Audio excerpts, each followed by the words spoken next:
धन संपत्ति का मनोविज्ञान, संपत्ति, लालच और सुख पर शाश्वत पाठ। The psychology of money, written by Morgan Housel, जो कि जैकोब पब्लिशिंग हाउस द्वारा प्रकाशित किया गया है। प्रस्तावना। पृथ्वी पर सबसे बड़ा प्रदर्शन। मैंने अपने कॉलेज के वर्ष लॉस एंजलिस के एक बढ़िया होटल में सेवक के रूप में बिताए। वहां एक तकनीकी कार्यकारी अतिथि के रूप में अक्सर आया करता था। वह काफी प्रतिभावान था। उसने लगभग 20 वर्ष से कुछ अधिक की आयु में वाईफाई का एक मुख्य घटक डिजाइन कर पेटेंट किया था। वह कई कंपनियां शुरू करके बेच चुका था और बेतहाशा कामयाब था। धन संपत्ति के साथ उसका जो संबंध था उसे मैं असुरक्षा और बचकानी मूर्खता का मेल कहूंगा। वह $100 के नोटों की कई इंच मोटी गड्डी साथ लेकर घूमता था, जिसे वह हर किसी को दिखाता था, फिर चाहे वे देखना चाहते हों या नहीं। या बिना किसी संदर्भ के अपनी धन संपदा की खुलकर डींग मारता, खासकर जब वह नशे में धुत होता। एक दिन उसने मेरे एक सहकर्मी को कई $1000 की रकम दी और कहा, गली में जो जवाहरात की दुकान है वहां जाओ और $1000 के कुछ सोने के सिक्के लेकर आओ।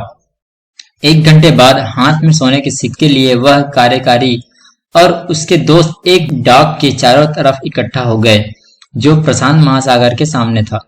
फिर उन्होंने उन सिक्कों को पानी में फेंकना शुरू कर दिया।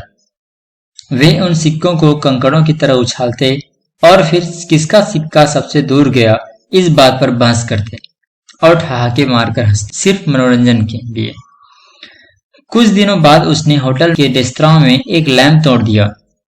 एक मैनेजर ने उससे कहा कि वह $500 का लैंप था और उसे उसकी भरपाई करनी होगी। तुम्हें $500 चाहिए? कार्यकारी ने अविश्वास पूर्वक कहा और जेब से नोटों की एक गड्डी निकालकर मैनेजर को देते हुए कहा, ये रहे $5000। अब मेरे सामने से दफा हो जाओ और फिर कभी भी दोबारा इस तरह मेरी बेइज्जती मत करना।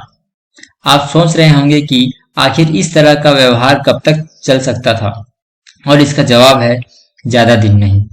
कई वर्षों बाद मुझे पता चला कि वह दिवालिया हो गया।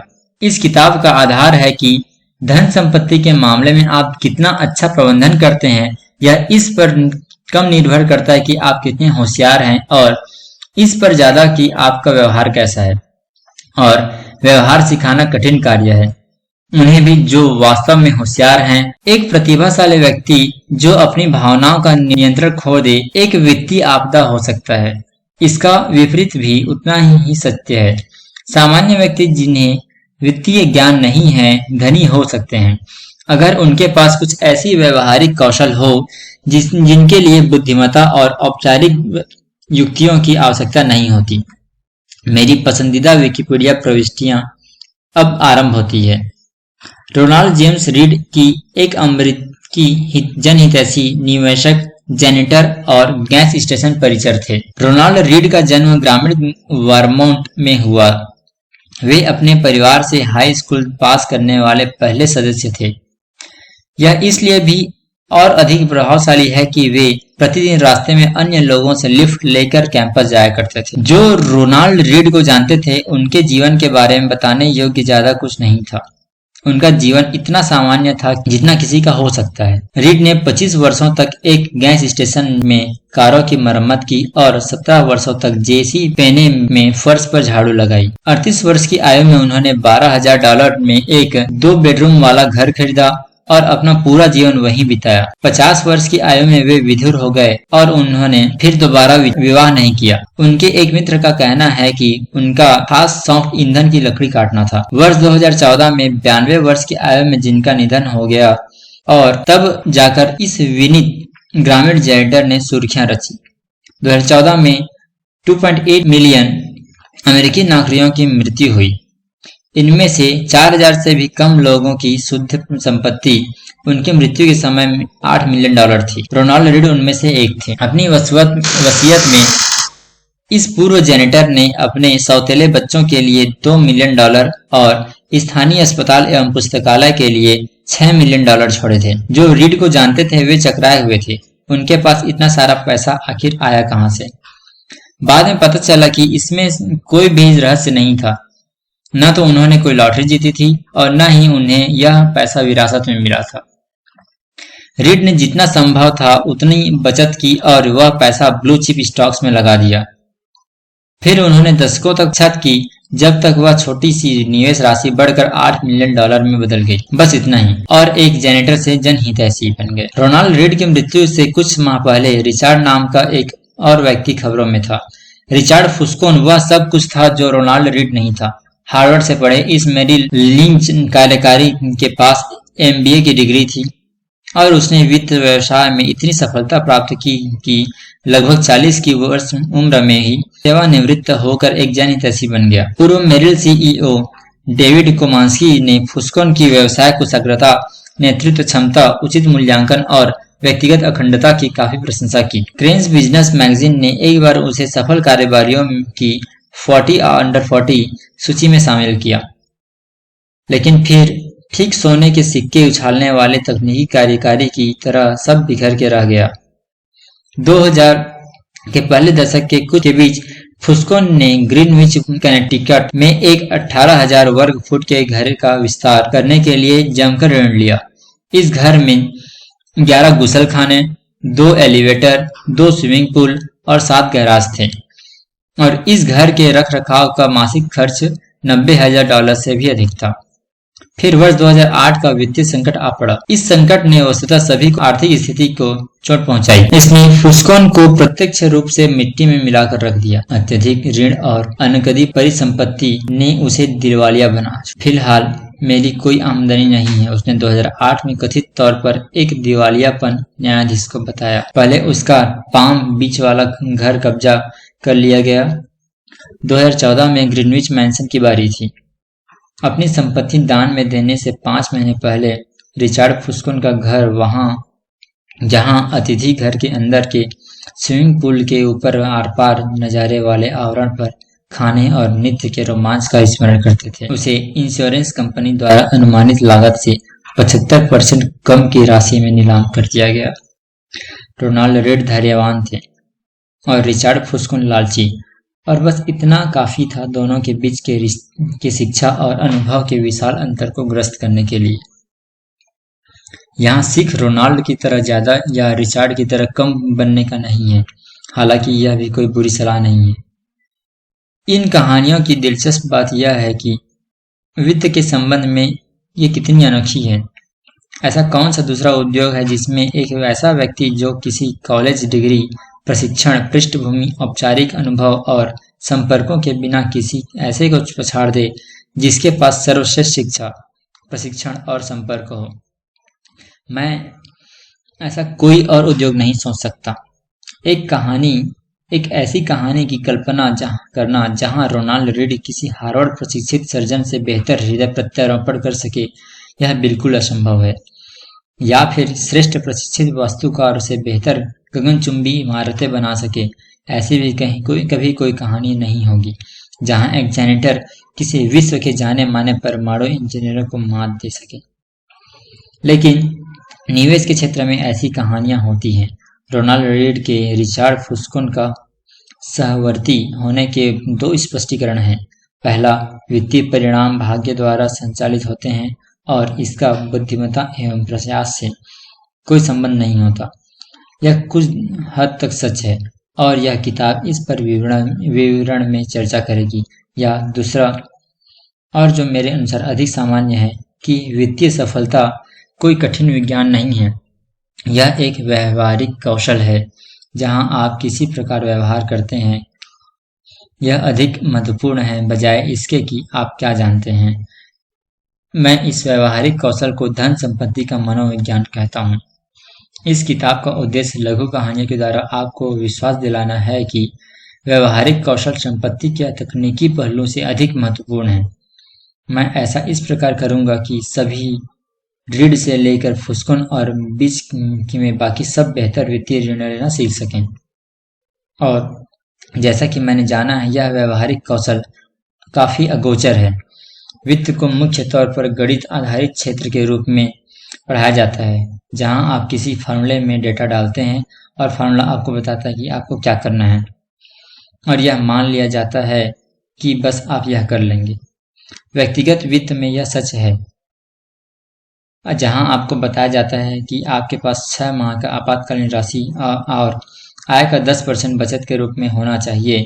निवेश में यह सच है, जहां हमें ब्याज दर और मूल्यांकन के बीच पहले यह सहसंबंध यथार्थ रूप से पता होता है। और यह कॉर्पोरेट वित्त में भी लागू होता है, जहां सीएफओ पूंजी का स्टैटिस्टिक मूल्य माप सकते हैं। ऐसा नहीं है कि इनमें से कोई भी बुरी बात या गलत है। बात यह है कि यह जानने से कि क्या करना है, आपको यह पता नहीं चलता कि जब आप ऐसा करने की कोशिश करेंगे तो आपके दिमाग में क्या कुछ होगा। 2 विषय ऐसे हैं जो सभी को प्रभावित करते हैं, फिर चाहे आप उनमें दिलचस्पी रखते हो या नहीं: स्वास्थ्य और धन। स्वास्थ्य सेवा उद्योग आधुनिक विज्ञान का एक विजय है, जिससे विश्व भर में आयु संभाव्यता बढ़ रही है। वैज्ञानिक आविष्कारों ने मानव शरीर में के क्रिया संबंधी डॉक्टरों के पुराने विचारों को पलट कर रख दिया है, और इसके कारण वस्तुतः सभी अधिक स्वस्थ हैं। धन उद्योग, निवेश, व्यक्तिगत वित्त, व्यवसाय आयोजन, यह अलग ही कहानी है। वित्त ने पिछले 2 दशकों में विश्वविद्यालयों में सबसे होशियार दिमाग वालों को बटोरा है। यह 1 दशक पहले प्रिंसटन स्कूल ऑफ इंजीनियरिंग में फाइनेंशियल इंजीनियरिंग सबसे लोकप्रिय मुख्य विषय था। क्या यह इस बात का प्रमाण है कि इससे हम बेहतर निवेशक बने हैं? मुझे तो ऐसा नहीं लगता। वर्षों की सामूहिक प्रयत्न त्रुटि विधि से हमने बेहतर किसान, कुशल प्लम्बर और विकसित रसायनज्ञ बनना सीखा है।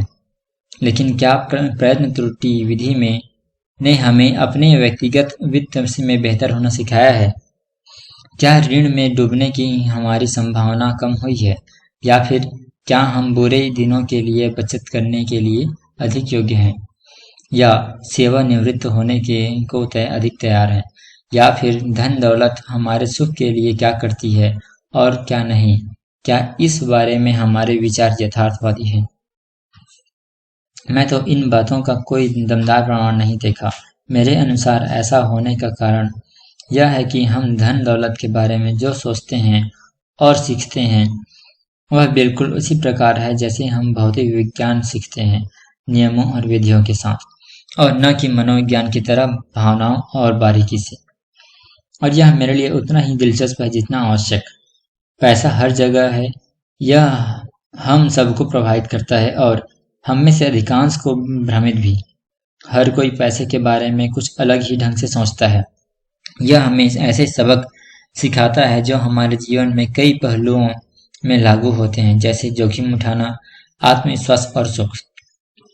कुछ विषय ऐसे हैं जो यह जानने और समझने के लिए अधिक शक्तिशाली आवर्धक लेंस प्रदान करते हैं कि लोग जिस प्रकार पैसे के प्रति आचरण करते हैं वे आखिर ऐसा क्यों करते हैं। यह पृथ्वी पर सबसे बड़े प्रदर्शनों में से एक है। धन दौलत के मनोविज्ञान के प्रति मेरा स्वयं का अभिमूल्यन इस विषय पर 1 दशक से भी अधिक लेखन के द्वारा विकसित हुआ है। मैंने वित्त संबंधी लेखन 2008 के शुरुआती दिनों में आरंभ किया। यह एक वित्तीय संकट का घोर काल था और 80 वर्षों की सबसे बुरी मंदी। यह लिखने के लिए कि क्या हो रहा है, मेरे लिए यह समझना आवश्यक था कि आखिर क्या हो रहा था। लेकिन इस वित्तीय संकट के बाद सबसे पहली चीज जो मैंने सीखी वह यह थी कि कोई भी यथार्थ रूप से नहीं बता सकता कि क्या हुआ और क्यों, और इसे लेकर क्या सकते थे वह तो दूर की बात है। हर अच्छे स्पष्टीकरण के लिए उतना ही विश्वसनीय खंडन भी था। इंजीनियर किसी पुल के ढहने का कारण बता सकते हैं, क्योंकि इस बात पर सहमति और है कि अगर किसी हिस्से में निश्चित मात्रा में बल डाला जाए तो वह हिस्सा टूट जाएगा। भौतिक विज्ञान विवादास्पद नहीं होता, वह नियमों से चलता है। वित्त अलग है, यह लोगों के आचरण से चलता है, और मैं कैसा व्यवहार करता हूँ यह मेरे लिए सही हो सकता है पर फिर भी आपको मूर्खतापूर्ण लग सकता है। वित्तीय संकट के बारे में जितना मैंने पढ़ा और लिखा, उतना ही मुझे एहसास हुआ कि आप इसे वित्त के बजाय मनोविज्ञान और इतिहास के लेंस के द्वारा बेहतर समझ सकते हैं। यह समझने के लिए कि लोग ऋण में क्यों डूब जाते हैं, आपको ब्याज दर का अध्ययन करने की आवश्यकता नहीं है। आवश्यकता यह है कि आप लालच, असुरक्षा और आशावाद के इतिहास का अध्ययन करें। यह जानने के लिए कि निवेशक बियर मार्केट के तल पर क्यों बेच देते हैं। आपको भविष्य के अपेक्षित रिटर्न के गणित समझाने की आवश्यकता नहीं। आवश्यकता यह है कि आप उस व्यथा के बारे में सोचें जो आपको अपने परिवार की ओर देखकर होगी यदि आपके निवेश उनके भविष्य को खतरे में डाल रहे हों। मुझे वोल्टेयर का यह अवलोकन बहुत पसंद है कि इतिहास कभी खुद को नहीं दोहराता, मनुष्य दोहराता है। पैसे को लेकर हमारा आचरण कैसा है, इस बात पर यह बहुत अच्छे से लागू होता है।